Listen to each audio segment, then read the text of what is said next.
제가 설교에 욕심이 많습니다. 지금 올 1년 제 목표는 성경을 책별로 한 권씩 한 권씩 설교하는 게 목표였습니다. 그리고 이제 중간에 외부 강사님이 오시고 해서 하다 보니까 이제 마지막에 몰려 있습니다. 그러다 보니까 이걸 한꺼번에 어떻게 이 책들을 다 소화시켜야 되는데 해서 소선지서 12권을 두 주에 나눠서 하려다 보니 막막했고, 하지만 정리를 짧게 해서 요약 취약했습니다. 호요람 옴뇸미, 그 다음 나합습 학습말, 구약 성경의 12권 마지막 소선지서 중에서 앞에 6권, 호세아, 요엘, 암모스, 오바냐, 요나, 미가를 정리해 보면 한 주제로 정리할 수 있습니다. 그것은 포기하지 않으시는 하나님의 사랑입니다. 따라하십시다. 하나님은 포기하지 않으시는 사랑을 갖고 계십니다. 여러분, 우리가 우리 자신을, 또 우리가 하고 있는 일이나 관계 속에 포기할 수 있겠지만 하나님은 우리를 포기하지 않으십니다. 자, 우리 생애의 마지막에 무엇을 후회하시겠습니까? 내가 마지막 순간에 내 생애를 바라보고 후회하게 된다면 무엇을 후회하시겠습니까?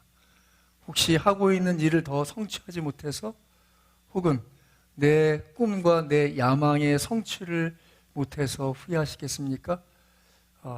대부분의 사람은 그것 때문에 후회하지 않는다고 합니다. 대부분 다 더 사랑하지 못하였음을 후회한다고 합니다. 유대인 탈무드에 보면 네 종류의 인간이 있어요. 네 종류의 인간. 첫 번째는 남을 도와주기만 하는 사람. 두 번째는 남에게 도움을 받기만 하는 사람. 세 번째는 남에게 도움을 주고 자기도 받는 사람. 네 번째 사람은 도와주지도 않고 자기도 도움받기를 원하지 않는 사람. 자, 이 네 종류의 사람 가운데 누가 제일 악한 사람일까요? 남을 도와주지도 않고 자기도 도움 안 받는 사람? 그 사람이 제일 악한 사람일까요? 탈무드에서는 남을 도와주기만 하는, 그리고 자기는 받기를 원하지 않는 사람이 제일 악한 사람이라고 그래요. 그럼 누가 제일 현명하고 지혜로운 사람일까요? 도울 수도 있고 도움 받을 수 있다고 생각하는 사람이 제일 지혜로운 사람이에요. 여러분의 삶에서 도움 받는 것에 대해서 좀 꺼리껴진다면 그렇게 생각하세요. 지금은 내가 도움 받지만 나도 누군가를 도울 때가 있을 거야 라고 도움 받으세요. 그리고 언젠가는 도움을 주는 사람일 줄 믿습니다. 우리 교회가 그런 교회죠. 우리 교회가 작은 교회지만 우리가 도움받는 교회에서 이제는 도움을 주는 교회가 되어서 너무 감사합니다. 제가 지난 4월 달에 우리 교회가 창립 20주년 예배를 드리고 나서 만든 우산을 가지고 제 모교회를 방문했어요. 방문해서 담임 목사님한테 지금까지 10년 이상 도와주 너무 감사합니다. 이제는 저희 교회는 도와주지 마시고 다른 교회 도와달라고, 우리 교회가 자립해서 다른 교회를 도울 수 있는 교회가 됐다고, 너무 축하하고 감사한다고 말씀을 해주시더라고요. 여러분 생애 속에 늘 기억하십시오. 지금 도움받는 위치에 있는 것을 부끄러워하지 마시고 오히려 하나님께 기도하십시오. 하나님, 저는 더 많은 사람 도울 만한 은혜와 능력을 주옵소서라고 기도할 수 있는 사람 되기 바랍니다. 언제나 또 거꾸로 도움받을 때 부끄러워하지 마시고 그때는 정말 진심으로 감사한 마음을 놓치지 마십시오. 사실 하나님이 우리를 도와주십니다. 믿습니까? 그러시다면 그 하나님께 드릴 것이 무엇이겠습니까? 하나님, 저 도와주지 마세요. 저 이제 살만합니다. 저 혼자 살아볼 볼랍니다.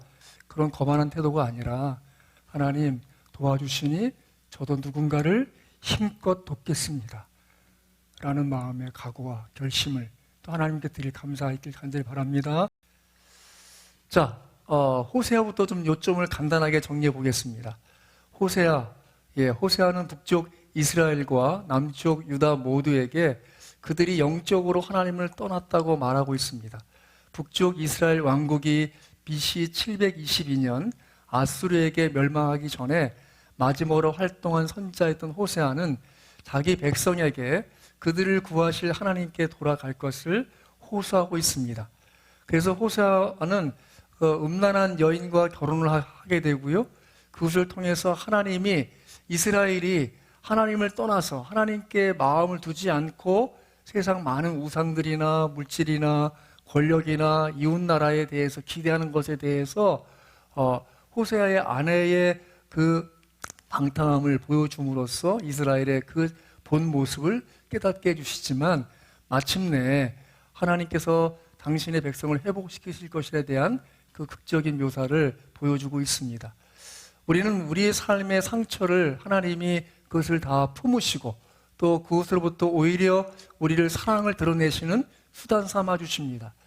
우리가 겪어왔던 혹은 잊고 싶은 상처가 있습니까? 그런 것들은 사실은 우리를 통해서 드러내시고자 하는 하나님의 사랑의 새로운 수단과 과정이 될 것입니다. 그래서 그 하나님의 사랑을 드러내는 그 희망의 메시지를 보여주고 있습니다. 자, 오늘 말씀 같이 보겠습니다. 자, 호세아 6장 보세요. 호세아 6장 1, 2, 3절 같이 천천히 읽겠습니다.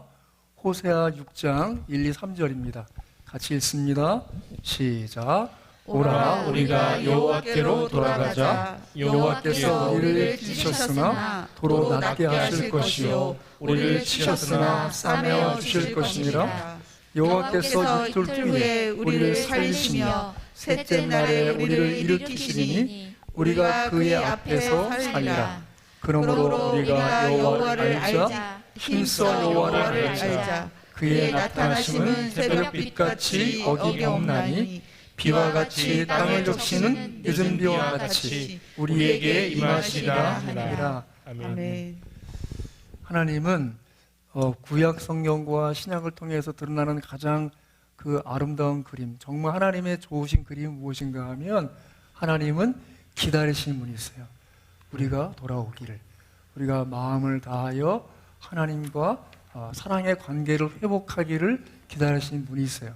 그 중요한 그 장면들을 가정의 불화와 가정의 회복을 통해서 보여주고 있는 호세아서가 그것을 이스라엘과 하나님과 관계 속에서 풀어내주는 말씀이 바로 이 호세아서입니다.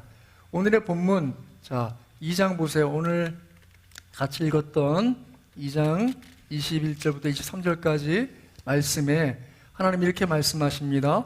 여호와께서 이르시되 그날에 내가 응답하리라. 나는 하늘에 응답하고 하늘은 땅에 응답하고 땅은 곡식과 포도주와 기름에 응답하고 또 이것들은 이스라엘에 응답하리라. 여기서 이스라엘은 심으심이란 뜻이에요. 그러니까 무슨 가만히 보세요, 여러분. 오늘 말씀의 내용은 뭐냐면 하나님이 하늘 위에 계세요. 그 하나님이 하늘에 응답하세요. 그 하늘에 응답하신 그 하나님의 응답을 받은 하늘은 땅에 응답해요. 그 하늘의 응답을 받은 하나님의 응답을 받은 그 땅은 다시 땅에 심으신 곡식과 포도주에 응답하고 그것이 다시 이스라엘 백성들이 갖고 있을 것, 심을 것들에 응답하는 거예요. 여러분, 하나님은 끊임없이 우리의 모든 환경과 우리의 모든 그 상황을 통해서 우리에게 자꾸 말씀하세요. 깨닫게 하세요. 어떻게 해요? 돌아오라고. 하나님과 새로운 관계의 온전한 연합을 이루자고. 그래서 그분의 마음을 품은 사람으로서 이 땅을 살아서 그분의 뜻이 이루어지는 삶의 방향으로 나가기를 하나님이 원하십니다. 믿으십니까? 아멘. 이스라엘 백성들이 지금 이스라엘이 722년 멸망 직전에 있던 그 상황에서 하나님은 그 이스라엘 백성들의 회복을 기대하시면서 호세아 선지를 통해서 말씀하고 계신 것이죠. 그래서 23절 보면 내가 나를 위하여 그를 이 땅에 심고 긍휼히 여김을 받지 못하였던 자를 긍휼히 여기며, 궁극적으로 하나님은 우리의 생애와 우리의 가정과 우리의 교회 통해서 그분의 영광이, 그분의 존재가 드러나게 원하십니다. 믿습니까? 여러분의 삶 속에서 끊임없이 기대할 것은 무엇인가 하면 용서하세요. 여러분의 삶이 누군가에게 부끄럽고 누군가에게 좀 창피하고 남보기 부끄러운 그런 삶의 여정 속에 있다 하더라도 하나님은 그런 인생을 들어서 당신의 영광을, 당신의 존재를, 그분의 사랑을 드러내기를 원하심을 잊지 마십시오. 믿습니까? 그래서 저는 이 말씀을 보면서 깨달은 게 무엇인가 하면 이것이에요. 우리는 하나님을 바라보고 있는데 사실은 그 하나님은 그 사랑과 은혜를 내게 줌으로써 나를 바라보는 사람에게 응답해 주기를 원하세요. 믿습니까? 따라하세요. 하나님은 나를 통해서 그분의 사랑을 드러내 주기를 기대하십니다. 그게 하나님의 뜻이에요. 하나님은 하나님은 지금도 우리에게 응답을 주시고 은혜 주시고 자비를 주시는 이유는 내게 그 은혜와 자비가 충만해지고 내가 더 위대해지고 정말 대단한 인생이 되기를 원하시는 것이 아니라 주신 바 그 은혜와 자비가 얼마하든지 그것이 누군가에게 그 은혜와 자비가 증거되고 전해지기를 원하는 걸 믿습니다. 가만히 보세요. 하나님은 하늘에 응답하고 하늘은 땅에 응답하고 땅은 곡식과 포도주에 응답하고 그것이 이스라엘에 들어가고 그 국률이 결국은 하나님을 위하여 드러내는 사람들로 세워지는 것을 말씀하고 있어요. 그래서 내 백성이 아니었던 자에게 향하여 이르기를 너는 내 백성이라 하니니.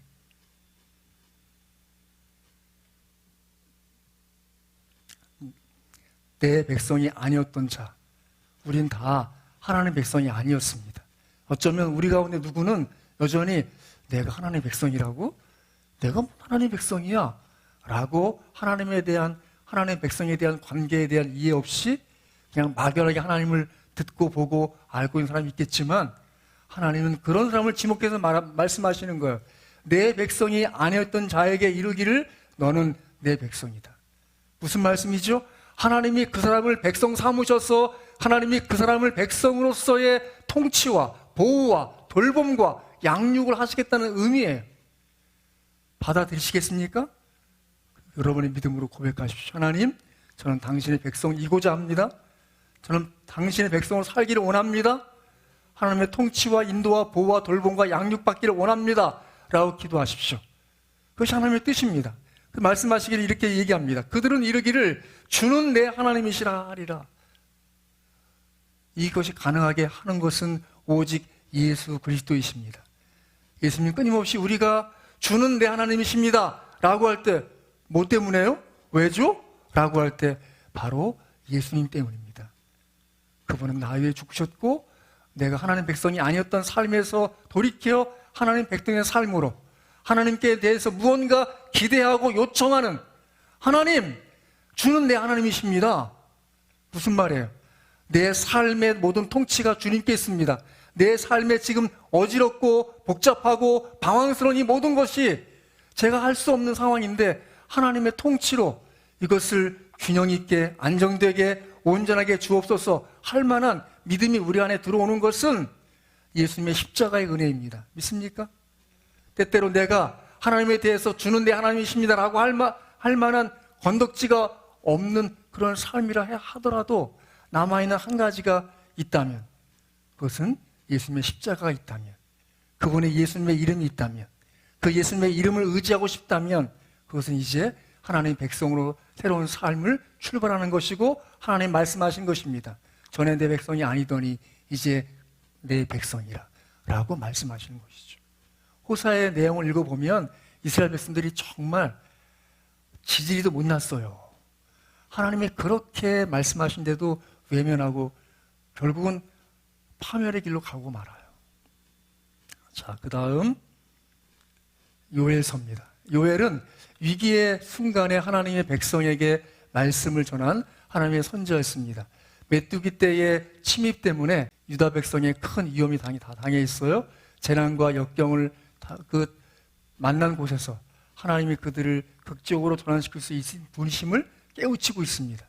그래서 하나님은 어려움을 당한 사람들 능히 회복시킬 수 있는 분이십니다. 믿습니까? 우리가 찾아볼 때 더 이상 길이 없다고 할 때 기억하십시오. 하늘의 길은 늘 열려 있습니다. 하나님이 우리에게 주실 바 새로운 길은 열려 있는 것이에요. 더 이상 건너갈 수 없고 막혀있다 싶을 때 홍해가 갈라지고 요단강이 갈라지고 그 두터운 여리고성이 무너지고 하나님의 일과 뜻이 성취되는 길로 그분의 백성을 인도하시는 하나님이신 줄 믿습니다. 그것이 하나님의 뜻이죠. 그렇기 때문에 우리가 겪고 있는 재난과 어려움은 하나님의 새로운 은혜의 기회입니다. 믿습니까? 따라하십시다. 내가 겪는 문제는 하나님의 은혜를 새롭게 경험할 기회입니다. 여러분, 하나님은 우리에게 끊임없이 그분의 은혜를, 때에 맞는 은혜를 주셔서 우리로 하여금 은혜로운 인생 되게 원하시고 은혜의 사람 되어서 우리 또한 누군가에 대해서 그렇게 은혜로운 생애와 인생 되게 원하는 줄 믿습니다. 그것이 하나님의 뜻이죠. 자, 아모스는 목자이면서 뽕나무를 기르던 농부였다가 개인의 도덕과 사회 정의를 강하게 부르짖는 선지자가 되었습니다. 오늘로 말하면 신학교 안 나온 집사인데 하나님께 귀하게 쓰임받은 거예요. 자, 아모스는 유다에 살았으나 주변 모든 나라를, 특히 유다의 형제 국가인 북쪽 이스라엘에게 하나님의 말씀을 선포했다. 하나님께서는 우리의 이력서의 학문적 또 직업적 성취보다는 우리의 마음의 정결과 순종에 훨씬 관심이 많으시다. 아모스가 여러분 어디서 들어봤어요? 아모스 딱풀. 그지? 영준아? 아모스 딱풀 이유.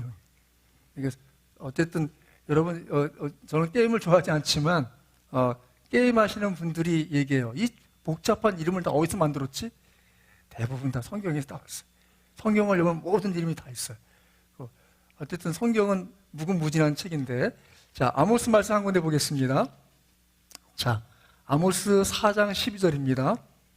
아모스 4장 12절 같이 읽습니다. 시작. 그러므로 이스라엘아, 내가 이와 같이 내게 행하리라. 내가 이것을 내게 행하리라. 이스라엘아, 내 하나님 만나기를 준비하라. 끊임없이 하나님은 우리를 만나기 원하십니다. 하나님은 우리의 이 굳어진 의식과 정말 단단해진 마음을 깨트리시고 그분의 그 은혜로우심으로 우리를 찾아오셔서 그분과 충분히 교통하고 소통하는 관계로 나아가길 원하세요. 그래서 자, 아모스 5장 4절부터 6절 같이 한번 읽겠습니다. 자, 아모스 5장 4, 6절 시작. 여호와께서 이스라엘 족속에게 이와 같이 말씀하시기를 너희는 나를 찾으라. 그리하면 살리라. 베델을 찾지 말며 길갈로 들어가지 말며 브엘세바로도 나아가지 말라. 길갈은 반드시 사로잡히겠고 베델은 비참하게 될 것임이라 하셨나니 너희는 여호와를 찾자. 그리하면 살리라. 그렇지 않으면 그가 불같이 요셉의 집에 임하여 멸하시리니 베델에서 그 불들을 끌 자가 없으리라. 예, 이스라엘 백성들은 베델은 특별한 땅이에요. 왜냐하면 자기들의 이 조상 야곱이 처음 하나님을 대면한 이곳이 바로 하나님의 집이다. 벳엘, 베트엘, 베트가 이스라엘 히브리 말로는 집이에요. 엘은 하나님이야. 하나님의 집의 뜻이 베델이야. 그러니까 무슨 말이냐면 베델을 찾지 말래. 무슨 말이냐면 우리 시대를 말하면 교회 나가서 하나님 찾지 말라는 거예요. 꼭 교회 하나님 있냐? 그거 아니라는 거예요. 또 브엘세바는 그 옛날 이삭이 팠던 유명한 셈이야. 그 자기 조상 이삭이 하나님의 확증을 얻은 그 셈인데 거기도 가지 말라는 거예요. 무슨 말이에요? 여러분 따라하십시다. 이미 지나간 시대의 은혜는 지나갔고 오늘 내 인생에 주실 은혜는 지금이다. 믿습니까? 여러분이 매 순간마다 하나님을 찾게 되는 중요한 가치와 계기가 여러 순간들, 여러 사건들이 있겠지만 중요한 것은 지금 여러분이 하나님이 부르고 찾고 은혜롭게 기대할 그곳이 하나님의 새로운 은혜를 받을 곳이에요. 그걸 놓치지 마셔야 돼. 어느 날 어느 순간에 여러분이 기도할 때가 있어요. 그것이 하나님의 새로운 은혜를 받을 곳이에요. 제가 우리 교회가 이제 예배당을 옮기고 어쨌든 우리 성도들이 그 헌금을 해서 그 당시에 돈을 탈탈 털으니까 1270만 원이 있었어요. 그런데 새로운 건물을 계약할 때 2천만 원이 있어야 돼. 그런데 제가 이제 그 건물주하고 계약할 때 제 나름은 좀 생각을 한 게 1200을 중도금으로 주고 들어갈 때 나머지 한 800을 주면 되겠다 생각해서 계약할 때 계약하면서 그분한테 그랬어요. 제가 중도금으로 1200 드리고 들어갈 때 나머지 드리겠습니다. 그랬더니 필요 없대요. 그냥 계약서 쓸 때 다 가져오래. 계약서 쓸 때. 정말 난감하더라고요. 그래서 이제 날짜를 정했어요.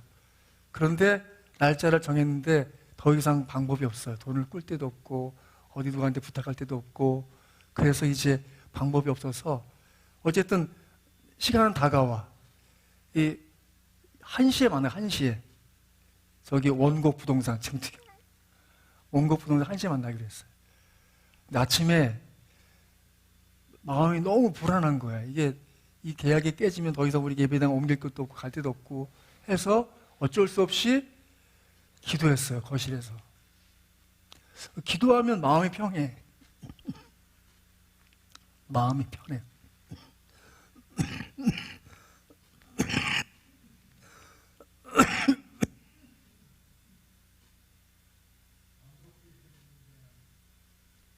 그런데 또 불안해. 기도 끝나니까.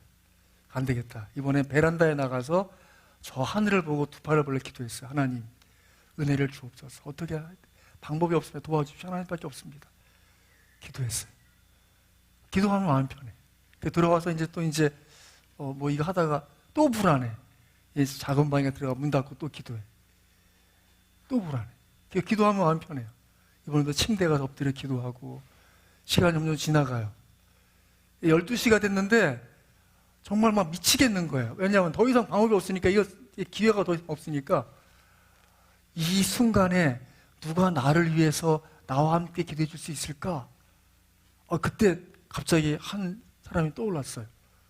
우리 오촌 고모님, 그러니까 우리 친고모님이 아니죠. 우리 아버님의 사촌 되시는 고모님이 있는데 그분이 언젠가 한번 뭐 저희 위해서 기도해 준다고 그래서 그분이 생각이 난 갑자기. 그래서 전화를 했어요. 예, 고모님. 오래간만이에요, 목사님. 예, 잘 지내셨어요? 그래요. 제가 요즘에 그 세월이 교회 놓고 새벽마다 기도해요. 특별한 기도 제목이 있어요?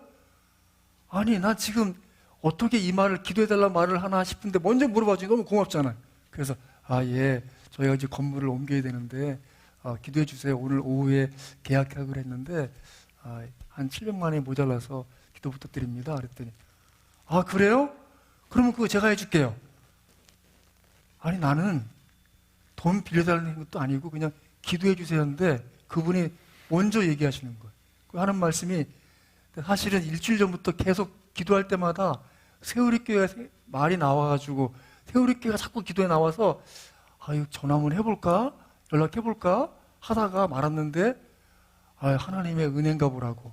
자기가 사실은 지금 부동산을 내놨는데 그 부동산이 팔리도록 기도 부탁을 하면서 저한테 그 700만 원 도와드리겠다. 갑자기 다 끝난 거예요.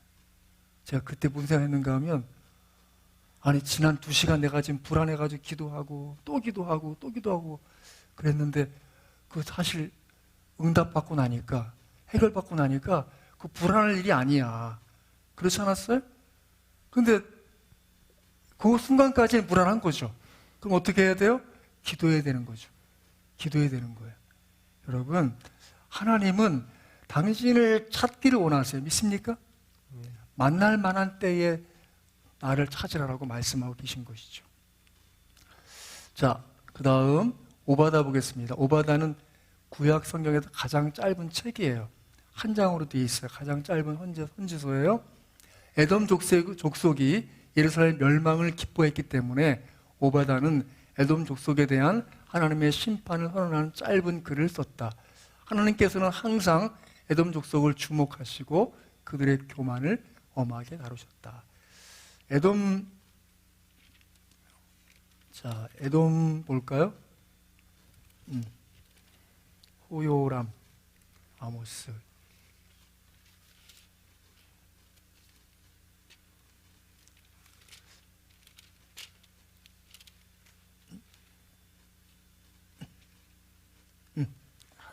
한 장이 넘어갔네요.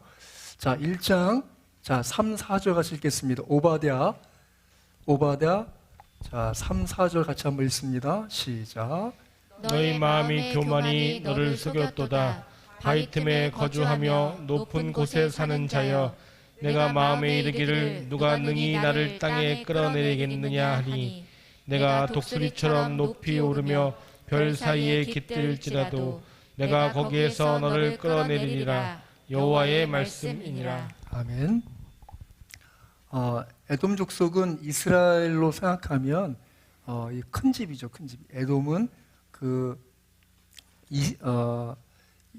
에서의 후손이 에돔이에요. 그러니까 이스라엘이 되는 그 야곱의 형님이 에서고, 에서의 후손이 에돔 족속이에요. 그런데 에돔 족속은 이스라엘이 이제 히브리 노예로서 그 애굽 땅의 노예에서 이제 하나님의 은혜로 탈출하고 그 광야를 지나갈 때 자기네 그 동네로 오지 못하게 막고 협조하지 않았던 족속이에요. 그런데 결국 하나님이 그들을 이제 심판하시죠. 그들은 하나님께 대해서 교만했다라고 말씀하고 있어요. 그래서 내 마음에 이르기를 누가 능히 나를 땅에 끌어내리겠느냐? 난 더 이상 내려갈 곳이 없고 난 높은 곳에 있다 라고 할 때 하나님이 그들에게 말씀하시죠. 내가 독수리처럼 높이 오르며 별 사이에 깃들일지라도 내가 거기에서 너를 끌어내리리라. 여호와의 말씀이니라. 교만한 사람과 죄인은 절대로 은혜를 받지 못합니다. 하나님이 은혜 줄 수 없고 하나님 역사할 수 없는 사람, 교만한 사람, 그 죄를 품고 있는 사람은 하나님 역사하실 수 없죠. 또 그 사람이 주 예수 십자가 앞에 나온다면, 자기를 낮추고 주 예수 십자가 앞에 잘 엎드릴 수 있는 영혼이라면 그렇게 될 수 있겠지만, 결국 이 에돔 족속은 그렇게 멸망해버리고 말고 지금은 나라도 없지요. 오바단 그렇게 정리하고 넘어가겠습니다. 그 다음 요나. 요나는 하나님의 부르심을 피해서 도망했던 선지자입니다. 그러나 하나님께서 그를 회복시키시고 니느웨 사람들에게 경고하는데 그를 사용하십니다. 요나는 하나님의 메시지를 전했으나 그 메시지를 받는 사람들을 사랑하는 법을 배워야 했다. 우리가 실패하고 불순종할 때에도 하나님께서는 언제나 은혜로 우리를 찾아오신다. 그분은 한 번의 기회를 더 주시는 하나님이시다. 자, 요나서 볼까요? 요나서 2장 2절 보겠습니다. 요나서 2장 2절 같이 읽습니다. 시작. 이르되 내가 받는 고난으로 말미암아 여호와께 불러 아뢰었더니 주께서 내게 대답하셨고 내가 수월의 뱃속에서 부르짖었더니 주께서 내 음성을 들으셨나이다. 예, 거기서 수월이라는 표현은 그 죽은 영혼들이 가는 처소의 의미가 있어요. 수월. 그런데 그렇게까지 내가 심지어 지금 죽는 처지까지 몰려 있을 때 그때서야 부르짖었다라고 말씀하고 있어요. 중요한 것은 그 고난이 하나님을 찾고 부르는 기회가 되어서 요나는 또 한 번의 기회를 얻게 되는 것이죠. 그러니까 우리 삶에서 뭔가 좌절하고 실패했다고 끝이 아니라 하나님은 또다시 기회를 주시고 은혜를 주시고 또 하나님의 구원의 계획을 말씀하시는 분이심을 보여주고 있지요. 그래서 니느웨라고 하는 그 당시에 세계 최강의 그 바벨론 제국의 수도에 가서 하나님의 뜻을 전하고 그가 하나님의 은혜를 드러내는 사람으로 쓰임받게 되는 것이죠. 그것이 하나님의 선교라고 얘기도 합니다. 우리가 다른 민족에 대해서 구원에 관심이 없지만 하나님이 여전히 그분의 은혜의 복음이 땅까지 이르러 증거되는 일에 관심을 갖고 계십니다.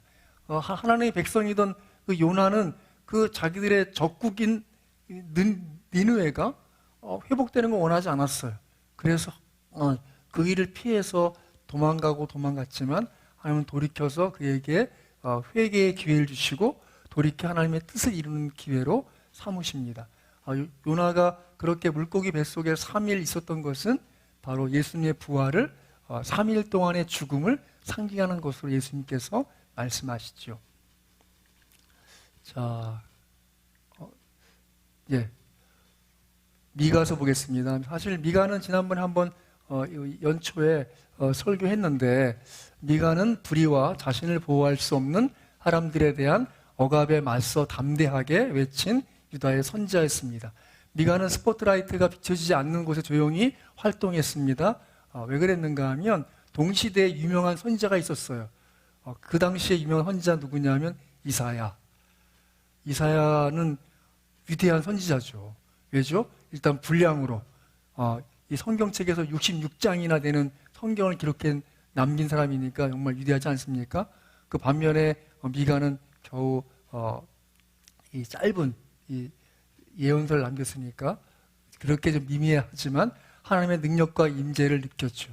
그 미가는 좀 이 정치적으로 이 사회 정의와 공의를 이루기를 바라는, 그래서 가장 중요한 신앙의 가치가 무엇이냐 할 때 그것은 하나님과 동행하는 것이 가장 중요한 신앙적 가치라고 말씀하고 있는 것이죠. 그래서 미가는 하나님의 심판을 경고했으나 성경에서 가장 은혜가 충만한 말씀을 전하기도 했다. 자, 미가서 보겠습니다. 자, 미가서 6장 먼저 볼게요. 6장. 자, 6장 6절부터 8절까지 지난 연초에 보았지만 한 번 더 보겠습니다. 천천히 읽습니다. 시작. 내가 무엇을 가지고 여호와 앞에 나아가며 높으신 하나님께 경배할까? 내가 번제물로 1년 된 송아지를 가지고 그 앞에 나아갈까? 여호와께서 천천의 순 양이나 만만의 강물 같은 기름을 기뻐하실까? 내 허물을 위하여 내 맏아들을 내 영혼의 죄로 말미암아 내 몸의 열매를 드릴까? 사람아, 주께서 선한 것이 무엇임을 내게 보이셨나니 여호와께서 내게 구하시는 것은 오직 정의를 행하며 인자를 사랑하며 겸손하게 내 하나님과 행하는 것이 아니냐. 아멘. 참된 신앙이란 무엇입니까? 그것은 하나님을 하나님답게 모시고 사는 인생입니다. 믿습니까? 여러분의 운전할 때 여러분의 옆자리에 주님을 모시고, 여러분이 일을 할 때 일터에서 주님을 감독관 삼아 일하시고, 가정에서 그 예수님을 호주 삼아 그분이 이 가정의 선장이라고 믿으시고 여러분의 인생의 항해를 하시기를 주의 이름으로 축원합니다. 그렇지만 이 중요한 미가서에 또 하나 놓치지 말 가치 중에 하나는 뭐냐면 미가서 5장입니다. 자, 5장 2절 보겠습니다. 자, 2절부터 4절까지 같이 읽습니다. 시작. 베들레헴 에브라다야, 너는 유다 족속 중에 작을지라도 이스라엘을 다스릴 자가 내게서 내게로 나올 것이라. 그의 근본은 상고에 영원에 있느니라. 그러므로 여인이 해산하기까지 그를 붙여두시겠고 그 후에는 그의 형제 가운데 남은 자가 이스라엘 자손에게로 돌아오리니 그가 여호와의 능력과 그 하나님의 여호와의 이름의 위엄을 의지하고 서서 목축하니 그들이 거주할 것이라. 이제 그가 창대하여 땅끝까지 미치리라. 아멘. 바로 예수님의 이 땅에 오심이 예언된 그 옛날 말씀이 바로 이 미가서 5장 2절이죠. 베들레헴, 바로 떡집, 지난 말씀드렸죠. 거기가 가장 작을지라도 거기에서 이스라엘 다스릴 자가 내게서 내게로 나올 것이라. 바로 예수님의 탄생을 예고했고 그의 근본은 상권이라. 그러니까 가장 오래된 옛날에 이미 그분이 계셨다는 의미고 영원에 있느니라. 그리고 4절에 보면 그가 여호와의 능력과 그 하나님 여호와의 이름의 위엄을 의지하고 서서 목축하니, 우리가 다 그분을 목자 삼은 우린 그분의 양인 줄 믿습니다. 그들이 거주할 것이라. 이제 그가 창대하여 땅끝까지 미치리라.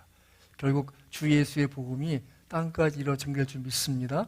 그것이 미가서에 나온 중요한 핵심적 말씀이죠. 여러분들에게 이 사랑의 5가지 언어 예전에 한번 말씀드린 적이 있는데, 이 하나님의 그 포기하지 않는 사랑을 표현할 때 그 사랑이 어떻게 우리 삶에 드러날 수 있겠습니까? 그것은 우리가 그 사랑의 언어를 좀 배워야 되는 것이죠. 자, 여러분, 이 사랑을 한다고 할 때 누가 더 희생을 감수합니까? 더 사랑하는 사람이 희생을 감수하는 것입니다. 믿습니까? 더 사랑하기 때문에 희생을 감수하는 것이에요. 하나님은 우리를 더 사랑하시기 때문에 그분의 아들을 죽기까지 우리를 사랑한 줄 믿습니다. 그분이 그 희생을 하심으로써 우리에게 그 사랑하심을 드러내 주셨죠. 이 게리 체크만이라는 목사님이 쓰신 이 5가지 사랑의 언어가 여러 가지 나와 있어요. 최근에는 이제 하나님이 보여주시는 5가지 사랑의 언어라는 책도 있는데, 자, 짧게 정리해 보겠습니다. 당신의 사랑의 언어는 무엇입니까? 사람의 외모, 성격, 개성이 각각 다르더라도 사람마다 사랑을 느끼는 방식도 다릅니다. 인정하는 말, 함께하는 시간, 선물 혹은 봉사, 스킨십, 이것이 사랑의 표현이지만 우리에게 필요한 사랑의 언어는 서로 다를 수가 있어요. 첫 번째, 인정하는 말. 어떤 사람은 이런 인정하는 말 때문에 사랑을 느낍니다. 내가 역시 최고야. 어쩜 이렇게 잘할 수 있어? 행동보다는 말을 중요하게 생각하고 구체적인 칭찬을 좋아합니다. 작은 일에도 반드시 감상을 표현해주고 원하는 일을 정중하게 부탁해야 됩니다. 인정한 말을 좋아하는 만큼 상대방이 질책하는 말에 더 크게 상심하고 상처받을 수 있습니다. 두 번째,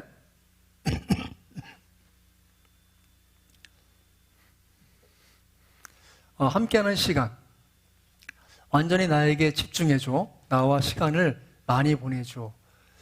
바쁜 일정에서 나에게 온전한 관심을 집중시키고 있을 때 사랑을 느낍니다. 단순히 함께하는 것뿐만 아니라 함께하는 시간 속에 자신에게 집중해주고 관심을 보여주기를 바라는 것이죠. 자, 세 번째, 선물. 내가 준 이 선물은 너무 특별히 소중하게 간직할게. 상징적인 의미가 담긴 선물을 통해서 사랑을 느낍니다. 상대방에게 준 선물 속의 배려와 마음 씀씀이, 노력을 소중히 여기는 것입니다. 사랑과 정성이 깃든 선물을 주며 마음을 표현하고 서로에게 소중한 날에 성의 없이 준비한 선물은 오히려 상처가 될 수 있습니다. 자, 네 번째, 봉사입니다. 조금 쉬고 있어. 너를 위해서 내가 할게. 자발적인 봉사를 해주는 것으로 사랑을 느낍니다. 식사를 준비하고 청소를 해주고 아픈 그 시간에 있는 사람을 돌보아 주는 것처럼 시간과 노력이 필요한 일을 해줄 때 큰 사랑을 느끼는 그런 부류의 사람이 있지요. 도와준 후에 생색을 내거나 보상을 요구하면 별 효과가 없을 수 있습니다. 다섯 번째, 스킨십. 쓰담쓰담 해줄래요? 토닥토닥 해주세요. 포옹하고 악수하고 손잡기, 등 두드리기, 어깨 감싸기 등 만지는 것을 통해서 자신의 감정을 표현합니다. 만지는 감각을 통해서 사랑을 느끼고 가벼운 접촉도 중요하게 느낍니다. 스킨십을 소홀히 하면은 속상해할 수 있습니다. 자, 이렇게 설명만 들어서 뭔지 모르겠죠? 그래서 제가 준비했습니다. 자, 용준아, 네가 좀 도와주면 좋겠다. 처음 왔지만 네가 일로 와봐. 한 장씩 나누어줘. 지금 말하는 게 아니에요. 여러분 집에 가서 한번 해보세요. 과연 우리 가족들은 서로 은혜도 집에 가서 같이 엄마 아빠랑 해. 자, 이거 한 장씩만 나눠드리면 돼. 한 장씩만 나눠드리세요. 예배에 못 오신 분들은 제가 이걸 캡처해서 우리 단톡에 올리겠습니다. 여기 보면 총 30가지 문항의 질문지가 있고요. 거기에 자기가 해당하는 게 있을 거예요. 그래서 거기 한번 표시를 쭉 해보시면 내가 인정하는 말이나 혹은 선물이나 봉사나 또 함께하는 시간이나 또 신체 접촉, 이 중에 어떤 것이 나에게 사랑을 느끼게 되는 것인지를 서로 파악할 수 있어요. 그래서 한번 해보시고, 또 어떤 사람은 이것이 2가지일 수 있습니다. 그런 사람들은 2가지 이중 언어 쓴다고 그래요. 사랑의 언어를 두 가지를 쓴 사람이니까 두 가지가 다 충족이 돼야 사랑한다고 느낀다는 것이죠. 그리고 혹시 또 가족들에게 필요하면 저한테 말씀하시면 제가 더 나눠드리겠습니다. 한번 해보십시오. 지금 하지 마시고 곧 끝낼게요.